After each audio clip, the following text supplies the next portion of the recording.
বাড়ান, 10-এর উপরে দরমা করা লাগবে। যদি আপনারা 30 রোজার ভিতরে যদি আপনারা দরমা না করেন, তাইলে আপনারা মনে করবেন যে আপনাদের ইমামকে আমরা বন্ধ করে দিই। তারপরে ঘরের ভিতরে তোলা হবে, তুলে যে ব্যবস্থা করা হয় ওই ব্যবস্থা করা হবে। আশা রাখি আপনারা সকলে ভালো আছেন। আলহামদুলিল্লাহ, আমিও ভালো আছি।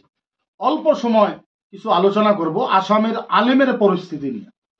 আমি আসামবাসী রাইজের কাছে কয়েকটা প্রশ্ন করতে চাই, আশা রাখি আপনারা উত্তরটা দিবেন। আচ্ছা, আমাকে একটা কথা আপনারা বোঝান যে আসামের আলেমের করণীয় কাজ কি। এই বস্তুটা আশা রাখি যে আপনারা আমাকে ভালো মতন বোঝাবেন। আসামের আলেমের দায়িত্ব কি, আসামের আলেমের করণীয় কাজ কি। আমি যতটুকু দেখেছি আসামের ভিতরে, আর আসামের মানুষ যেটা ভাবে যে আসামের আলেমের করণীয় কাজ হয়েছে একমাত্র এইটাই যে ইনারা মসজিদের ইমামতি করবেন আর মাদ্রাসা পড়াবেন, দিনই কাজ করবেন। এতটুকু আসামের আলেমের দায়িত্ব, এটা আসামের লোকেরা ভাবে বা আসামের ভাইয়েরা ভাবে। কিন্তু আমি আপনাদের কাছে বিনম্রভাবে একটা অনুরোধ করতে চাই যে আপনারা একটা বস্তু চিন্তা চর্চা করে দেখেন তো, যে মান্থলি একটা আলেমের ইনকাম কি। আমি তো যেহেতু কোনো মসজিদের সাথে জড়িত না, কোনো মাদ্রাসার সাথে যেহেতু আমি জড়িত না, আমার ব্যক্তিগত মাদ্রাসা আছে, সেটা আলিম ওলামারা চলায়। একটা আলিমের দরমা আজকের তারিখ পর্যন্ত কতটুকু হওয়া দরকার আমাকে একটু বোঝান তো। আমি দেখেছি আসামের ইতিহাসের ভিতরে, আর বিশেষ করে দরং জেলার ভিতরে, একটা আলিমের মান্থলি ইনকাম মাত্র 4 থেকে 5,000 6,000 এই পর্যন্ত আলিমের দরমা।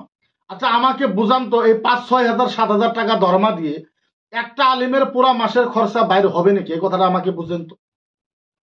আলেমে কিচ্ছু করতে পারবে না। তাহলে এরকম একটা পরিবেশ আসামের ভিতরে বর্তমানে ক্রিয়েট করা হয়েছে যে আলিম মানে ইমাম, আলেম মানে মাদ্রাসার শিক্ষক। এতটুকু আলিমের করণীয় কাজ আছে। আমি মাঝে মাঝে ওয়াজের ভিতরে বলি, আপনি একটা কথা আমাকে বুঝান তো, এই দরং জেলা তথা আসামের যত মানুষ, দরং জেলা তথা আসামের যত মানুষ যারা কর্ণাটক গেছে, তামিলনাড়ু গেছে, বাঙ্গালুর গেছে, ওনারা ওই জায়গাতে কোম্পানিতে যায়, ওনারা 1 মাস কাজ করলে ওনারা প্রায় 20 থেকে 25,000 টাকা দরমা পায়।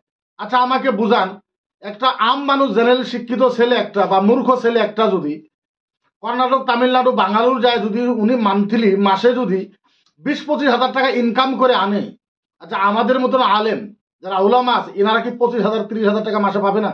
ইনকাম করতে বাঙ্গালুর গুলো আরামসে পাবে। তারপরেও ইনারা সবকিছু বাদ দিয়ে ইনারা মসজিদের খেদমত করে, মাদ্রাসার খেদমত করে।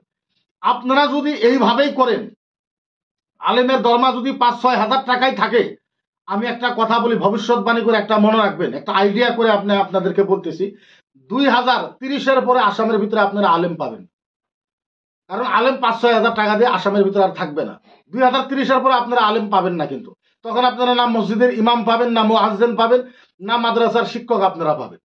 গতিকে আসামের রাইজের কাছে আমি আমার তরফ থেকে বিনম্রভাবে আপনাদের কাছে একটা অনুরোধ, যে আপনারা একটা ব্যবস্থাপনা আপনারা একটা সৃষ্টি করেন। অন্যথায় এর পরিণাম যদি আলিমারা আরম্ভ করে, এটা কিন্তু ভয়ঙ্কর পরিস্থিতি হবে। পরে কিন্তু আপনারা দোষ দেবেন আমাদের কাছে। যেহেতু পবিত্র সামনে রমজান মাস, আমি আশাবাদী যে রমজান মাসের ওসিলা করে, আর রমজান মাসের বরকতে আসামের মানুষ তথা দরং জেলা মানুষের অন্তর আর মনটা যাতে নরম করে দেয়, আপনারা খুবই তাড়াতাড়ি রোজার পর্যন্ত, এরকম রোজা 28টা বা 29টা 30টা গেল, 30 রোজা পর্যন্ত আপনারা কিন্তু দরং জেলার ভিতরে চেঞ্জিং আসা লাগবে ইমামের দরমার হিসাবে।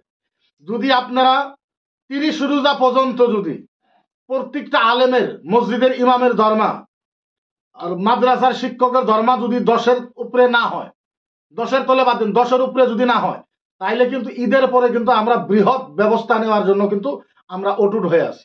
তখন কিন্তু আপনারা আমাদের কাছে কোনো দোষ দিতে পারবেন না যে মুফতি সাহেব বা আপনারা আলেমেরা এই পদক্ষেপ কেন গ্রহণ করলেন। আপনারা এটা আপনারা কি ভাববেন সেটা আমি বলতে পারি না। এটা কিন্তু ক্লিয়ার এনসাফ, যেহেতু আমিও সময় পাই না, আমিও খুব ব্যস্ত ছিলাম। এটা কিন্তু আখেরি কথা, আমার মনে রাখবেন।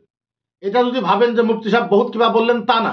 আমরা 30 রোজা পর্যন্ত, 30 তারিখ, রমজানের 30 তারিখ পর্যন্ত আপনাদেরকে আমরা একটা আলটিমেটলি টাইম দিলাম। 30 দিনের ভিতরে দরং জেলার যত মসজিদের ইমাম আছে আপনারা দরমা বাড়ান, 10-এর উপরে দরমা করা লাগবে। যদি আপনারা 30 রোজার ভিতরে যদি আপনারা দরমা না করেন, তাইলে আপনারা মনে করবেন যে আপনাদের ইমামকে আমরা বন্ধ করে দেব। আপনার ইমামকে মসজিদে আমরা যাইতে দিব না, ইমামতি আমরা করতে দিব না। কি হিসাবে করতে দিব না, কেমনে বন্ধ করব, ওইটা আমরা বুঝে নেবো। এই কথাটা কিন্তু আপনারা মনে রাখবেন। এখন আপনারা যা ইচ্ছা তা ভাবতে পারেন, এটা ক্লিয়ার। আর এর পরিস্থিতি, এর যেটা যতটুকু করণীয় কাজ, এই কাজটা আমরা ইতিমধ্যে আরম্ভ করেছি ইনশাল্লাহ। গতিকে এটা আমার লাস্ট কথা আবার বলি দরং জেলা রাইজকে, প্রথম আমরা দরংদিলা থেকে আরম্ভ করব, তারপরে সারা আসামে এটা পরে হবে। এটা ক্লিয়ার অ্যান্ড সাফ। আবার বলি, লাস্ট মুহূর্তে মনে রাখবেন, 30 রোজার ভিতরে আলেমের ধর্মা সমাজের মানুষে আশা দরং জেলার মানুষে এটা সিদ্ধান্ত করা লাগবে প্রত্যেকটা মসজিদের ইমামের ধর্মা 10-এর উপরে হওয়া লাগবে। যদি প্রত্যেকটা ইমামের ধর্মা 10-এর উপরে না হয়, রমজান মাসের পরে ইনশাআল্লাহ আমরা প্রত্যেকটা মসজিদের ইমাম বন্ধ করে দেব। প্রত্যেকটা মসজিদের ইমাম আমরা বন্ধ করে দেব। তারপরে আপনি কি বৃহত্ত ব্যবস্থা নেন এটা বেলেগ কথা। আপনারা কি ভাবছেন যে একজন ইমামকে আমরা যখন বন্ধ করবো আপনারা বেলেগ ইমামকে নিয়ে আসবেন? পারবেন না। যে ইমাম যাব তার হাত পাও ভেঙে দেবো আমরা, এটা মনে রাখবেন। যে ইমাম যাব তাকে বোঝানো হবে যে তুমি ওই জায়গাতে যাবা না, কারণ আমরা বন্ধ করে দিয়েছি। একবার, দুইবার, তিনবার আমি ওই আলেমকে বন্ধ বোঝানো হবে। যদি না বুঝে তারপরে ঘরের ভিতরে তোলা হবে, তুলে যে ব্যবস্থা করা হয় ওই ব্যবস্থা করা হবে। গতিকে এতটুকু আমার বলার দরকার ছিল। যতটুকু পারেন আপনারা ভিডিওটা শেয়ার করবেন। আশাবাদী যে দরং জেলার ইনশাল্লাহ মানুষেরা সুন্দর পদক্ষেপ নেবে বলে আশাবাদী। ধন্যবাদ। আসসালামু আলাইকুম ওয়া রাহমাতুল্লাহি ওয়া বারাকাতুহু।